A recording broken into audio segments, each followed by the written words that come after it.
स्वागत है दोस्तों, आप सभी को ई स्पार्क्स एकेडमी के इस यूट्यूब चैनल पे। आज हम पढ़ेंगे खिलजी डायनेस्टी के बारे में। पहले देखते हैं खिलजी डायनेस्टी एक्चुअल में शुरुआत कहाँ से हुआ था। तो इसके पहले जो स्लेव डायनेस्टी चल रहा था उसको खत्म करके जलालुद्दीन खिलजी उसको खत्म करके एक मिनट हाँ उसको खत्म करके जलालुद्दीन खिलजी जो है वो अपना डायनेस्टी एस्टेब्लिश करते हैं। ये था 1290 से 96 तक। इतने फेमस रूलर नहीं थे बट जाने जाते थे बिकॉज ये फाउंडर हैं खिलजी डायनेस्टी के। राइट नाउ उनके बाद उनका नेफ्यू जो कि बाद में उनका दामाद भी बना, वो जलालुद्दीन खिलजी को जलालुद्दीन खिलजी को मार डालते हैं एंड वो सक्सीड करते हैं थ्रोन 1296 में। He was the first Turkish sultan, पहला टर्की का सुल्तान था जो रिलीजियन को सेपरेट किए थे पॉलिटिक्स से। मीन्स पॉलिटिक्स में वो रिलीजियन नहीं इंटरफियर करते थे। He proclaimed kingship no kinship. Kinship means caste देखना, ठीक है। वो यही प्रीफर करते थे कि अगर किसी को पॉलिटिक्स करना हो तो उसमें रिलीजन नहीं देखना है। उनके कुछ कुछ इम्पेरियलिज्म मीन्स वो कौन कौन से एरिया में वो शासन कर रहे थे, वो कौन कौन से जगह कब्जा किए थे, पहले इनको जानते हैं। गुजरात, रणथंभोर, मेवाड़, मालवा, जालौर। डेक्कन में उनके आर्मी जो थे वो मलिक कफूर डिफीटेड रामचंद्र, प्रताप रुद्रदेव, वीरवल्ला, वीर पांड्या। ये सब चीज जगह को डिफीट करके, ये सब रूलर को डिफीट करके वो देवगिरी कैप्चर कर लिए, वारंगल कैप्चर कर लिए, द्वार समुद्र कैप्चर कर लिए एंड मदुराई को भी वो कैप्चर कर लिए।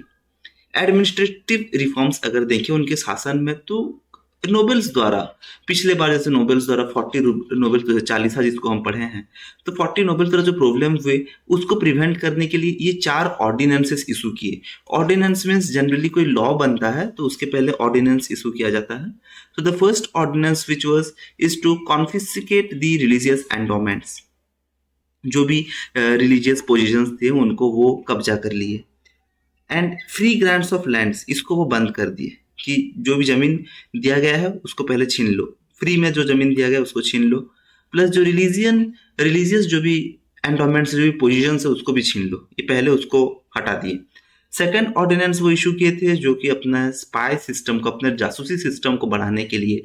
थर्ड ऑर्डिनेंस इशू हुआ गया था वाइन का बैन के लिए, वाइन को प्रोहिबिट करने के लिए। फोर्थ ऑर्डिनेंस इशू हुआ था नोबेल्स अपने सोशल गैदरिंग जो रहते हैं उनके उनमें वो इंटर मैरी नहीं कर सकते हैं। अपने एक नोबेल अपना दूसरा नोबेल अपने ही अंदर नहीं शादी कर सकते हैं विदाउट हिज परमिशन। ठीक है, मान लीजिए एक मंत्री है, कोई लड़का है, देन एक मंत्री है, कोई लड़की है, तो अगर इस तरह का कोई पोजीशन है, ये दोनों नहीं शादी कर सकते हैं जब तक वो परमिशन नहीं देगा। ठीक है, जब तक वो परमिशन नहीं देगा तब तक ये शादी नहीं कर सकते हैं। नेक्स्ट इन्होंने एक सिस्टम स्टार्ट किया जो था दग सिस्टम मीन्स दाग, इसको कह सकते हैं, ब्रांडिंग ऑफ हॉर्सेस, तो हॉर्सेस का ब्रांड करना है। एंड देन चेहरा, आईडी सिस्टम ऑफ सोल्जर्स, इसको चेहरा कहा गया है। अलाउद्दीन का और एक था, आपका जितने भी लैंड था उसको मेजर किया गया and then share of state was to be fixed. अब कौन सा स्टेट का कितना शेयर रहेगा, कौन कितना पैसा देगा, ये सब टैक्सेशन सिस्टम ये सब भी फिक्स किया गया। ओके, देन स्पेशल ऑफिसर का पोस्ट बनाया गया मुस्तखराज करके, जिसका पर्पज यही था कि पैसा का वो कलेक्शन करे। पीजेंट्स को अपने जमीन का हिस्सा के हिसाब से उनको पे दी प्रोड्यूस, जो भी फसल उगता था उनको उसी हिस्सा के हिसाब से उनको प्रोड्यूस, अपना हिस्सा उनको दे देना पड़ता था। ठीक है, जितना फसल हुआ फसल का कुछ हिस्सा राजा को वो देते थे। Alauddin sought to fix cost of all commodities, वो ट्राई तो किए थे कि हम जितने सारे कमोडिटीज उसके प्राइसेस को फिक्स करें। पहले पर्पज के लिए वो सेट किए थे 3 markets of Delhi, 1 market for food grain, second for costly cloth and third for horses, slaves and cattle. तो ये सब चीजों को वो फोकस किए थे कि इसका प्राइस को कम करना है।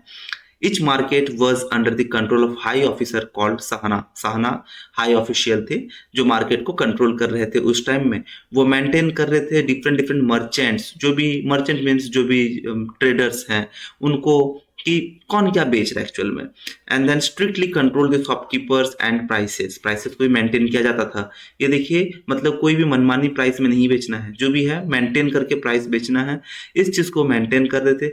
चेक वाज, तो इसमें किस तरह से वो चेक डालते थे, दीवान रियासत एंड शाहनाई मंडी, ये दोनों जो ऑफिसर्स हैं ये चेक करते थे मार्केट को, और मार्केट को रेस्ट्रिक्ट करते थे कि कुछ नियम कानून के हिसाब से वो चले। ठीक है, तो आज के अगर हम लोग देखें, आज के तरह जैसे जिस प्रकार से सेबी सेबी क्या करता है, गवर्नमेंट ऑर्गेनाइजेशन है, ठीक है, सेबी वो क्या करता है, स्टॉक मार्केट को नियंत्रण करता है, आरबीआई बैंकों को नियंत्रण करता है, उसी प्रकार वो भी इस दो ऑफिसर के हिसाब से वो मेंटेन कर रहे थे मार्केट को।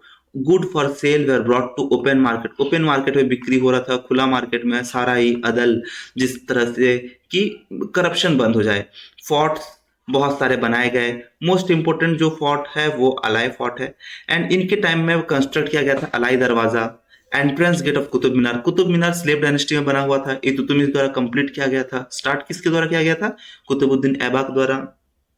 देन उसका एंट्री गेट को ये बनवाए थे। He also build the palace of 1000 pillars called हजार सुतन, हजार सुतन ये बनवाए। इनको आर्ट एंड लर्निंग बहुत ज्यादा पसंद था। अमीर खुसरो जिनको हम जानते हैं एक पोएट म्यूजिशियन के हिसाब से, वो उनके कोर्ट में रहते थे। 1316 में जब अलाउद्दीन का डेथ होता है, देन मलिक कफूर जिसको जिनको हजार दिनारी के नाम से जाना जाता है, वो कैप्चर कर लेते हैं थ्रोन। बट कफूर डेथ करने से पहले वो नॉमिनेट करते हैं सिहाबुद्दीन को। सिहाबुद्दीन अलाउद्दीन का छोटा छोटा बच्चा है, मीन्स छोटे छोटा बच्चा है एंड 6 इयर्स का। बट उसके जो बड़े बच्चा बेटा थे, जो बड़े बेटे उनका मुबारक खान है, उनको वो कैप्चर कर लेते हैं। तो कफूर के इसी पॉलिसी की वजह से अलाउद्दीन का जो रॉयल फैमिली है, अलाउद्दीन का छोटे बच्चे का नाम क्या है दोस्तों, वो है सिहाबुद्दीन, एंड बड़े बच्चे का है मुबारक खान। तो वो मुबारक खान को कैप्चर कर लेते हैं। इसको कैप्चर करके वो बोलते हैं कि मैं मरने से पहले, ये कौन बोलते हैं, ये बोलते हैं कफूर। कफूर बोलते हैं कि मैं मरने से पहले सिहाबुद्दीन बनेंगे राजा। बट उनके जो अलाउद्दीन का जो फैमिली है वो गुस्सा हो जाते हैं एंड कफूर को मार डालते हैं।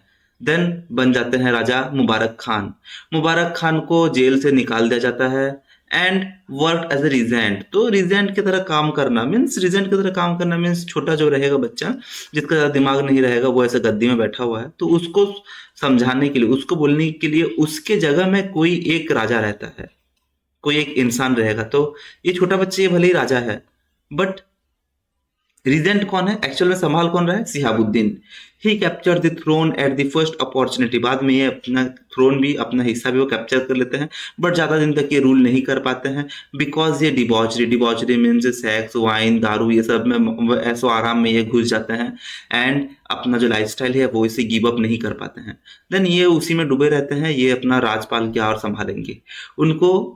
he awarded his lover मुबारक हसन। तो ये भी एक जानने का बात है कि इनको अपना एक लड़का प्रेमी से उनको प्रेम होता है एक लड़के से, एंड उनको वो कुछ कुछ बहुत सारे गिफ्ट्स देते हैं। देन बाद में क्या होता है, ये मुबारक हसन ये खुसरो खान से नाम से जाने जाते हैं एंड विद इन मंथ्स, कुछ ही महीनों में ये कैप्चर कर लेते हैं थ्रोन को। खुसरो खान फिर गजी मलिक द्वारा खुसरो खान को मार दिया जाता है। गजी मलिक कौन रहते हैं, ये governor of Dipalpur. When he tried to oppose a rebellion of Ghazi Malik and his son Fakhruddin Jauna. तो खुसरो खान का भी लास्ट में वो डेथ हो जाता है एंड देन खिलजी डायनेस्टी खत्म हो जाता है। तो खुसरो खान के बारे में उतना जानना जरूरी नहीं है। खुसरो खान जो है वो एसएससी में उतना नहीं पूछेगा आपको। This brought end of Khilji dynasty and establish the Tughlaq dynasty on the throne of Delhi. तो जितना किताब में दिया गया है, Khusro Khan was killed by Ghazi Malik, governor of Dipalpur, when he tried to oppose the rebellion by Ghazi Malik and his son Fakhruddin Jauna and गजी मलिक दोनों ये रिबेल डालते हैं। ठीक है, ये रिबेल करते हैं खुसरो खान के शासन के ऊपर और उसी में खुसरो खान का डेथ हो जाता है। ठीक है, तो यहीं पे खत्म हो जाता है आपका खिलजी डायनेस्टी। तो इसको और एक बार आप जरूर बुक से पढ़ रहे लुसेंट जीके का किताब से, देन आपको वो क्लियर हो जाएगा।